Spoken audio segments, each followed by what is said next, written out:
I ain't even gonna front, I ain't even gonna lie. Since you walked up in the club, I've been giving you the eye. We can dance if you want, get it crackin' if you like. Must be a full moon, maybe one of those nights. I don't think that one was on par. Dumelang bo maseve. This week we are in the Volvo XC90 Recharge and we are going to have a conversation. Hey, woza matala, woza ojaiva, woza matala, woza, woza matala.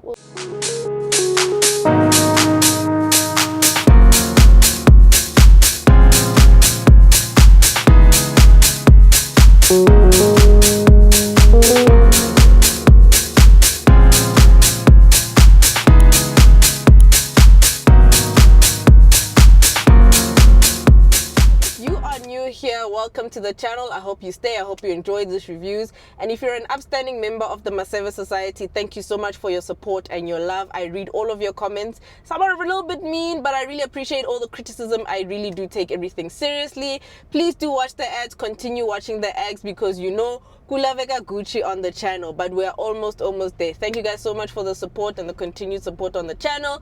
We're almost at 30,000 subscribers, so please do hit that subscribe button, click the bell icon so you can get the notifications, watch the ads. I am rambling, and before I continue rambling, let's get into the Volvo XC90. So now let's get started with the exterior of the Volvo XC90.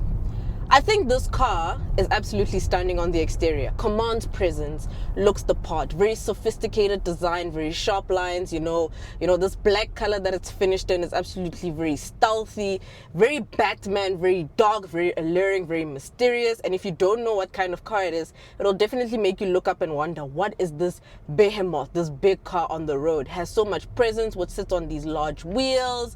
You know, I love the fact that it has an electric tailgate. You have Volvo signature hammer headlamps up front. You know, very much a Volvo design on the exterior, and I think there's not much to get into in terms of that because this car speaks for itself. It's an absolutely stunning car on the exterior. You know, it has some roof rails giving it a bit of a sporty look, but also, as you can tell, this car is very much family oriented. It's a big SUV, so not many sporty elements to it, but you feel more of a sophisticated element and a bit of a more luxurious element as opposed to anything that's sporty, which I find to be quite nice. So on the exterior, solid 10 out of 10. Moving on to the interior of the Volvo XC90, it's not anything you haven't seen before. So if you watch the Volvo XC60 review, you can see that this is quite similar. Very cleanly laid out interior, very beautiful use of quality materials. You even have a bit of an oak or a bit of a wooden trimming going on this car, which is actually quite nice and quite cool. Thank you with the outsurance. Hey! All right, I got distracted. I saw the pointsman there. He is so adorable. So back into the interior of the Volvo, there are some wooden elements on the door panels, also going on the dash, giving it a very more older, a very more rustic kind of look, which is quite beautiful. The quality of materials in here is absolutely stunning. You do have a heads-up display. You have a very lovely premium 19-speaker, if I'm not mistaken, 19-speaker Bowers & Wilkins sound system. You have electric seats, you have memory seats, you have, you know, quite a lot of stuff, quite a lot of features in this car, which makes it a very commendable and a very nice vehicle to be in overall. I love the infotainment system, screen slotted in the dash, very well placed, very easy to use, also very legible. So yeah, this is very much a Volvo interior, guys. I don't think there's anything different. The one thing that I do have aversion to is this white interior. So this white interior, for me, I'm not a big fan of it. It doesn't really, it's not giving that luxuriousness that I'd want out of this vehicle. But we'll get into that in the verdict. We'll get more into that in the verdict. But this car is very well equipped. You have heated seats, you have cooled seats, you have an heated steering wheel. You know, you have lumbar support in this car. You know, you have a wireless charging bay, 12V socket, a protruding gear lever. You have one USB port up front. So yeah, this car is very well equipped on the interior. Very beautiful. You have this large panoramic sunroof, which is nice. So I think on the interior, we'll probably delve more into the verdict, but I think it's a very nice, well laid out interior. I really love the instrument cluster involved. It was very neat, very minimal, not much is going on. So in terms of the interior, I'm quite happy. The Volvo XC90 T8 Recharge is powered by a 2-liter petrol engine that produces and gives out combined outputs of 340 kilowatts and 709 newton meters of torque. So very similar to the XC60, right? So this is a merge between a petrol engine, a normal combustion engine, and electric motor and a battery. So the battery capacity of this vehicle is 18.8 kilowatt hours, so it's just under 19 kilowatt hours. On a full charge, since it's a plug-in hybrid, so the plugs go up in front, on a full charge, Volvo claims about 77 kilometers of range, of electric or hybrid range, but I managed to only get about 50, so they're quite far off from what they claim. And it's a bit surprising that this one, when I got it, yielded about 800 kilometers of range in terms of on the petrol motor, whereas in the XC90 I got about 1,000. So maybe it's just because this car is a bit bigger and heavier, that's why it has impacted the range. But on a drive, it's absolutely stunning. I mean, just judging from the power outputs and how healthy and how generous the power outputs are, it's absolutely a stunning car to drive on a daily. Very comfortable, very quiet. Even on these big tires, there's very little road noise coming in. It's comfortable. It might be a bit big, but it's quite manageable to drive. The one thing that I've picked up about Volvos is that they don't turn. So Hadijiki, the turning circle is not as robust as what you'd find in something like a Mercedes or a Range Rover. The turning circle is quite limited. So now your 3-point turn turns into something like a 7-point turn. You go and you have to turn because it is a big car. So it's not really the easiest car to maneuver around in or maneuver around with. However, it is a very charming car to drive, very quiet. I mean, when you put your foot down and accelerate, those kilowatts come in, that power figures come in, you can just feel it underneath your foot that no, this car wants to sprint, notwithstanding how big this car is. But we'll get more into it in the verdict. Just for the sake of this review, we're not going to go too much into detail because it is quite similar to the XC60. It's just that this is probably a bit different. So the verdict will be a bit more comprehensive than what I've mentioned.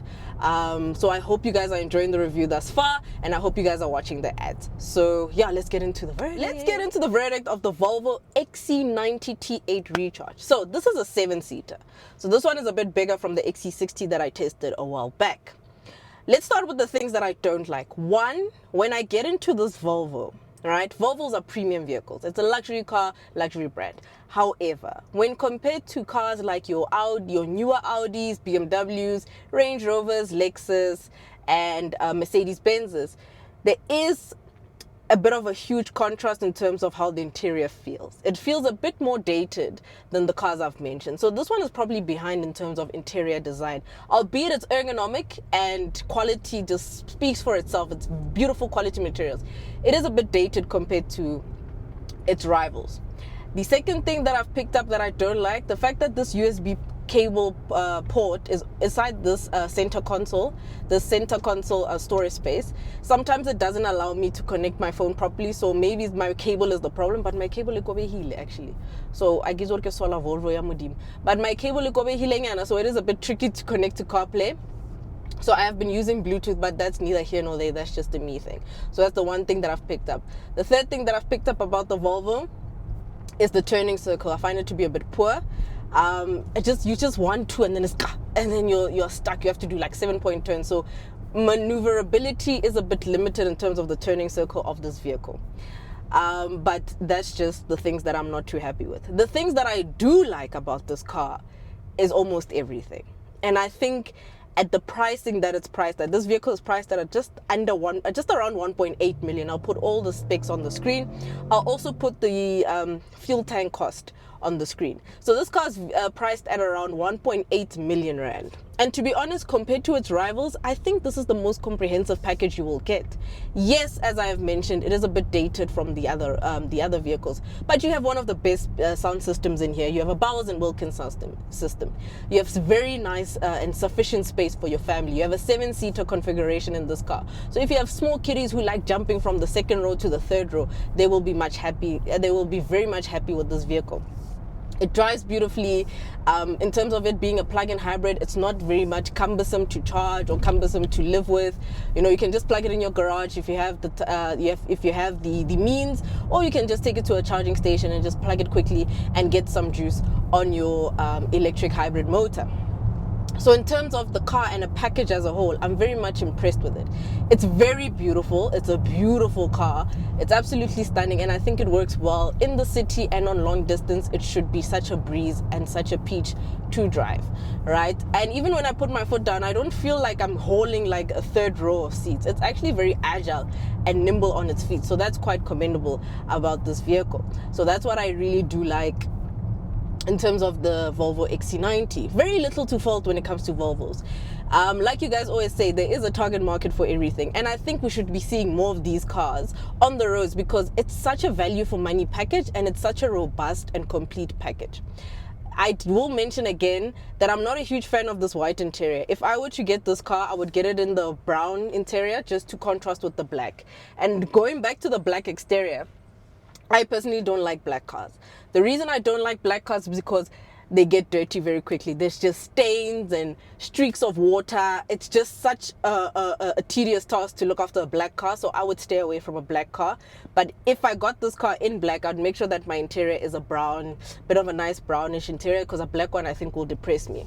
Not too upset about this white roof lining. I think this my chat of white roof lining, sometimes it's neither here nor there. I think in certain cars it works, in certain cars it doesn't. In here I'm not too angry at it. It actually opens up the car a bit more and gives it an illusion of space, gives it a bit of a greenhouse effect, if you guys get what I'm saying. So it gives it a bit of a greenhouse effect. So in terms of this interior, I mean the car itself, I'm not too disappointed, but yeah, let's continue. Yes, and another thing I don't like about Volvos is that their charging cables, they do like BMW. They just put them in a little compartment there. There's no school bag. So that also makes me a bit sad. Volvo, no man. You guys are the sophisticated, you guys are the grootmans, you guys are the head girls, the head boys and the prefect of this segment. The school bag, sa mushimane, school bag for the cable, let's have a tom dim. Let's have the kata fela for the katela man. It's Volvo, but dim. So my ultimate verdict of the Volvo XC90 T8 Recharge, I'm going to give this car a 9 out of 10. Simply because it drives beautifully. It's not a cumbersome car to drive considering its size. Yes, the little things that I've mentioned are probably more subjective. I think the only technical issue I have with it is just the turning circle. It's priced very competitively. If you look at its rivals, I mean, we drove the GLE 300D, which is already 1.9 million. And albeit that is a bit more premium and a bit more of a party compared to the Volvo, I think this one provides a bit better value, and it is luxurious in its own right. Like you guys always say, every car has a target market, and I think this one will also appeal to a more conservative and a bit more grown-up demographic. So I think a 9 out of 10 rating, because I find this car to be almost perfect for me. If you do not have the means to get a car like this car at 1.8 million rand, you can get one that is low on the range. I think there's a B8, which is about 1.4, 1.5 million rand. And the extras at Volvo are not too extensive. Like, you just get like a nice color, you get the Bowers and Wilkins, and you're good to go. So you don't really have to go for this one for 1.8 million. You can definitely look at a B8. I think that one does about 183 kilowatts. So there's definitely options within the XC90 range. You're not limited to this. This vehicle aims to rival vehicles like the Mercedes-Benz GLE, your BMW X5. You know, already pricing is close to probably X7. Your X5, you have your Audi, your Porsche Cayennes, probably, you know, those kind of bigger family cars. But I think in terms of a value perspective, this is the one to have. If you're looking for something with a bit of a more party, a bit more of pizzazz and finesse, maybe you'll gravitate towards the Mercedes-Benz. But I would say, if you can, bump the cheese up and buy a Cayenne. You know, the only thing that I like about this car is the 7-seater configuration. It's competitively priced considering where a lot of 7-seaters are sitting in terms of pricing. So ultimately for me, I think a 9 out of 10 is a fair rating. This car is good in its own right. It has its market. It's very sophisticated, it's reserved, but in the same way it's graceful, it's elegant, and I think it's a car that you guys should really consider, especially if you have the means. This is not to like say anything bad about the X5 and the GLE, whatever, but I think after testing and being accustomed to Volvos, I think we really need to give them their flowers, because their cars are very beautifully priced and they look very beautiful, and they're just like such comprehensive package. So I think, you know, it's a very, very lovely, serene lap of luxury, a very lovely and serene kind of vehicle. Like, it's a very beautiful car. So yeah, I think this car is almost perfect for me. I am so sorry, guys. It's almost perfect. So 9 out of 10 it is. And that is it from me, maseve. Don't forget to like, comment, and subscribe. Please do let me know what you guys think about the Volvo XC90 T8 Recharge. Would you get this? Would you get something cheaper for that money? Also, let me know which cars would spark your interest at a price range of 1.8 million rand. Thank you guys so much for watching. Please do watch the ads. I implore you, please do watch the ads. And yeah, that is it from me. I mean, I've tied my hair up again. I'm wearing pearl studs. I feel like I look like someone's wife. Like, you know, honey, I'm gonna fetch the kids, go St. John's, you know? I don't even know the private school, guys. Happen like wanna wear school. Kids wear school. Neka para hempe e yellow. Those who know. Neka para hempe yellow le buruko blue. Ka tafize black. E bona polish on a Sunday or polish. Mana hempe yellow. Mara ke tseo. I can still talk to you guys and you guys understand me. I'm rambling. Oh man. It's been a long week. It's been a long week. I need a stiff one. Actually, I don't need a stiff one. I need to sleep. All right, guys. I'm rambling. I'll see you guys in the next one. Don't forget to watch those ads. Yeah. Ke tla le bona in the flip side. Bye-bye.